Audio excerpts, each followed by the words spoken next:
తాకట్లో ఉన్న మీ బంగారాన్ని విడిపించి ఆ రోజు ఆన్లైన్ రేటుకి కొంటాం. Sharma gold company. నమస్తే రమగారు. నమస్తే జయ. రమగారు, పౌర్ణమి మనము ప్రతి నెల వస్తూ ఉంటుంది, చేసుకుంటూ ఉంటాం. కానీ పర్వదినాల్లో వచ్చినప్పుడు దీనికి సంబంధించి ప్రత్యేకమైన విధానాలు ఏమన్నా పాటించాలా జనసామాన్యంగా అందరం కూడా? పర్వదినాలు పౌర్ణమి నాడు వచ్చే పర్వదినాలంటే ఇప్పుడు మనకి రేపు హోలీ పండగ. ఈ హోలీ పర్వదినం హోలికా పూర్ణిమ మనకి పుస్తకాల్లో క్యాలెండర్లో రాస్తారు, కానీ మనం చేసుకునే పండగ కాదు ఇది. ఎక్కువగా నార్త్ ఇండియాలో చేసుకుంటారు. మరి పూర్వపు సంస్కృత నాటకాల్లో కూడా తప్పనిసరిగా హోలికా పౌర్ణమికి రంగులు చల్లుకోవటాలు అలాంటి వ్యవహారాలు అవి కనపడేవి, నాటకాల్లో కూడా ఉండేవి. మామూలుగా మనం కార్తీక పౌర్ణమి, శ్రావణ పౌర్ణమి చేసుకుంటాం కదా, మధ్యలో ఏరువాక పున్నాలు అంటారు. పౌర్ణమి నోములు ఉంటాయి, పున్నం నోములు ఉంటాయి, 33 పున్నాల నోము లెక్కల ప్రకారం రకరకాలు జరుపుకుంటాం. ఏ పౌర్ణమైనా విశేషమైన రోజే చేయాలి. అది పర్వదినంగా పండగగా చేసుకునేది హోలీయే పెద్ద పండగ. అవునవును, మనకు కాకపోయినా ఉంది. ఈ నార్త్ ఇండియన్స్ అంటే మనకి మార్వాడీసు, గుజరాతీసు వీళ్ళందరూ ఏంటంటే హోలీకి ఒక వారం ముందు నుంచే వాళ్ళ పూజలు అవి ప్రారంభమవుతాయి. మనకు అట్లా ఏం లేదు. ఆ రోజులు రంగులు చల్లుకోవడం, సినిమాలు వాటిని చూసి మనకి సినిమాల్లో ఒక ఈవెంట్గా కనపడుతుంది కాబట్టి మనం ఒక ఈవెంట్గా చేసుకుంటున్నాం. మనం అసలు నిజంగా దాని విధి విధానాలు తెలియవు, మనకి పూజా విధానమే తెలియదు కదా రమగారు. తెలీదు మనకి, ఊరికే రంగులు చల్లుకోవటమే తెలుసు. వాళ్ళు దాన్ని పూజగా కూడా జరుపుకుంటారు. ఓ వారం ముందు నుంచే దేవాలయ దర్శనాలకు వెళ్తారు. పెళ్లి పనులు అవి ఉంటే చెయ్యరట. వారం ముందు నుంచి కీడు ఆ రోజుతోటి అది విడుస్తుందంటారు వాళ్ళ పద్ధతులు. మనకు అవేం తెలియవు. మేము కూడా ఈ మధ్య తెలుసుకున్నాను. నేను కొత్త కొత్త బంధువుల రాకల వల్ల తెలుస్తున్నాయి, కానీ లేకపోతే మనకు అసలు తెలియనే తెలియదు. ఏ పౌర్ణమైనా మనకి పర్వదినమే. పౌర్ణమి నాడు మనకి ఎట్లా అంటే ఇప్పుడు మామూలుగా మనం చాంద్రమానం కదా, మన కథ అంతా చాంద్రమానంలోనే మనం అన్ని పర్వదినాలు పండుగలు చేసుకుంటాం. మనం ఒక సౌరమానపు పండగ ఏమిటి మంది, మకర సంక్రమణం ఒక్కటే, అంతే. మిగిలినవన్నీ చంద్రుడితోటే మన పండగలన్నీ ఉంటాయి. శ్రీరామనవమను, కృష్ణాష్టమను, వినాయక చవితను కదా, బలిపాడ్యమి దగ్గర నుంచి బాయి దూజను అది కూడా చేస్తాం కదా, భగినీ హస్త భోజనం కదా, యమద్వితీయ, ఇవి చూడు అన్ని తిథుల ప్రకారమే ఉంటాయి. అయితే ప్రతి తిథులకి ప్రతి నెలలోనూ మొదటి ఎండలో వచ్చేదే పౌర్ణమి. ఈ పౌర్ణమి నాడు చంద్రుడు పూర్ణ కళలతోటి కనపడతాడు. చంద్రుడు మనఃకారకుడు అని చెప్తారు. మానసికమైన సమస్యలకి సమాధానంగా ఉంటాడు. మనకి పౌర్ణమి నాడు ఈ మన సముద్రంలో అలలు పెరుగుతాయి అని చెప్తారు, అటుపోట్లు పెరుగుతారు. అమావాస్యకి పున్నానికి వీడికి తెక్కొస్తుందండి అంటారు ఎవరికైనా మనసు బాగుండని వాళ్ళకి. అలాంటి వాళ్ళకి కూడా ఈ పౌర్ణమి తిథి విశేషంగా పనిచేస్తుంది. ఎవరైనా కూడా పౌర్ణమి నాడు లక్ష్మీనారాయణులను పూజించటం మంచిది, లలితాదేవిని పూజించటం మరీ మంచిది. యుక్త వయసులో ఉన్న ఆడపిల్లలు, వివాహం కాని వాళ్ళు కానీ, సంతానం కలగని వాళ్ళు కానీ, ఏవైనా గ్రహదోషాలు లాంటి వాటితోటి బాధపడేవాళ్ళు కానీ, మానసికమైన అనారోగ్యంతో ఉన్నవాళ్ళు కానీ పౌర్ణమి నాడు పగలు ఉపవాసం ఉండి సాయంకాలం విష్ణు పూజ కానీ, లక్ష్మీ పూజ కానీ, లలితా పూజ కానీ ఏదైనా ఒకటి చేసుకుంటే ఈ సమస్యల్లోంచి బయటపడవచ్చు. ఎవరైనా చేసుకోవచ్చు. దీనికి మడి అవి ఇవి ఏమిటేమిటో ఆలోచించద్దు. మీ ఇళ్లలో ఎలాంటి పూజా విధానాలు ఉంటే వాటిని అనుసరించండి. ఏదైనా పూజ చేసుకోవాలంటే మీరేం అనుసరిస్తారు, అదే అనుసరం. దీనికి మనం ప్రత్యేకంగా చేసేది ఏంటంటే పూర్ణబింబం వచ్చేస్తుంది. సాయంకాలం 6 అయ్యేసరికల్లా వచ్చేస్తాడు చంద్రుడు. ఆ బింబాన్ని చూసి నమస్కారం చేసుకోవాలి.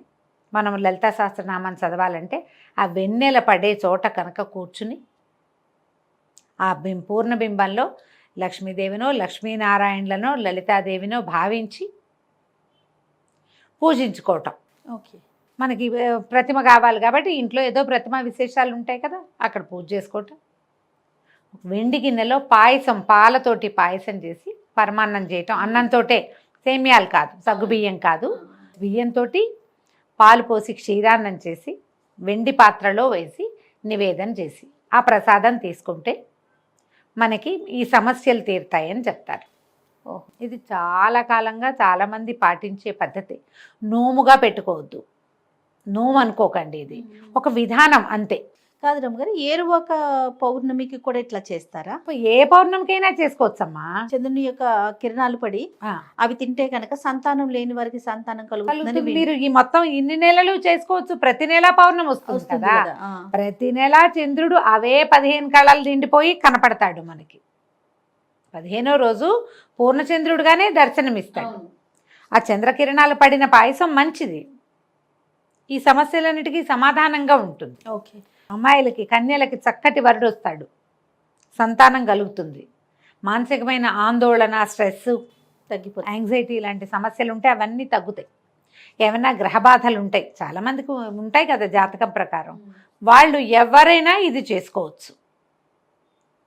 పగలు కాస్త తేలిగ్గా తినటం, అన్నం తినకండి, ఇంకేదో టిఫిన్ ఏదో తినండి మీ ఓపిక ప్రకారం. చీకటి పడేసరికల్లా చక్కగా స్నానం చేసి, లేదా ఆరోగ్యం లేకపోతే కాళ్ళు చేతులు మొహం కడుక్కొని పొద్దున్నుంచి ఇవి నా బట్టలు మార్చేసుకోండి. బట్టలు మార్చుకోవటం, తర్వాత కాస్త క్షీరాన్నం చేసుకుని బంగారు పువ్వు వేసిన వెండి కంచంలో కానీ, లేదా చిన్న పాత్ర ఇంతది మిగిలిన పాయసం ఇంట్లో లోపల దేవుడి దగ్గర పెట్టుకోండి. చిన్న వెండి గిన్నెలో పాయసం పెట్టండి, ఆ చంద్రకిరణాలు పడేలాగా పెట్టుకోండి బయట. అక్కడ కూర్చోండి, చంద్రబింబాన్ని చూస్తూ నమస్కారం చేసుకుని అందులో పరమాత్మను అమ్మవారిను భావించి చదువుకోండి. మీరు ఏం చదువుకోదలిస్తే అది. ఏదైనా ధ్యానం చేసుకుంటాము, చదువుకోవటాలు అవి మాకు రావండి, మెడిటేషన్ చేస్తామంటే చంద్రకిరణాలు పడే చోట కూర్చొని మెడిటేట్ చేసుకోండి. ఓకే. బ్రీదింగ్ ఎక్సర్సైజ్ చేస్తారు చాలామంది, అవును, అలాంటివైనా పర్వాలేదు. ఆ పాయసాన్ని చంద్రుడికి నివేదన చేసి అది పుచ్చుకోండి. ఓకే, చాలా సమస్యలు తీరుతాయి. ఇప్పుడు హోలీ అంటే ఏదో పొద్దుటిపూట రంగులు చల్లుకుంటారు పిల్లలు సరదాగా. మనలాగా పెద్దవాళ్ళు ఏం చేస్తాం, మనం ఏం చెయ్యం. మనం అందరం రోడ్ల మీద పడి ఏం ఆడం కదా. ఆ రోజున ఇది అద్భుతమైన రోజు కాబట్టి మనం ఇది చేసుకోవచ్చు, విధానం చేయొచ్చు కదా. తప్పకుండా ప్రతి పౌర్ణమికి చేసుకోవచ్చు.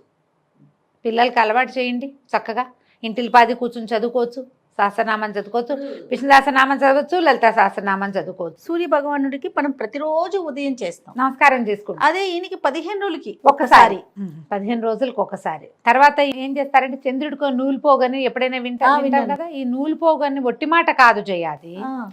నెలపొడుపు వస్తుంది కదా, చంద్రవంక వస్తాడు చూడు, అప్పుడు వస్త్రంలోంచి ఒక నూలు పోగు వేస్తారు. వేసేవాళ్ళు ఇది వరకు.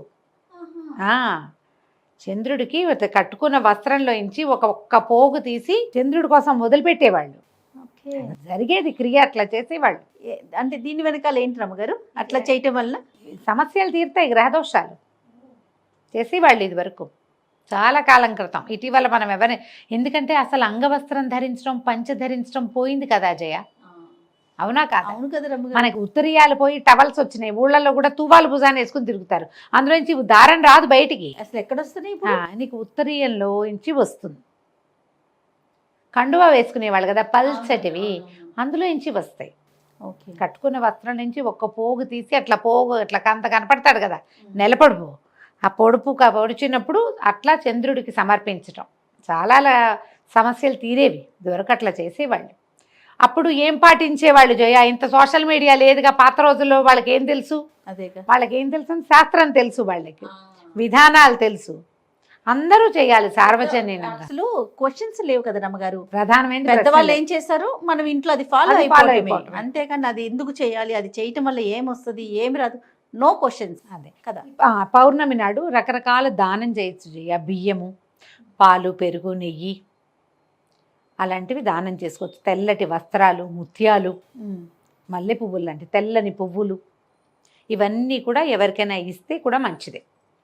పౌర్ణమి నాడు పగలిచ్చుకోవచ్చు, ఎవరికైనా దానం చేసుకోవచ్చు. దానం చేసినా మంచిదే, ఇలా మనం పూజ చేసుకున్నా మంచిదే. మీ అవకాశాన్ని బట్టి చేసుకోండి. తప్పకుండా. నమస్తే. నమస్తే.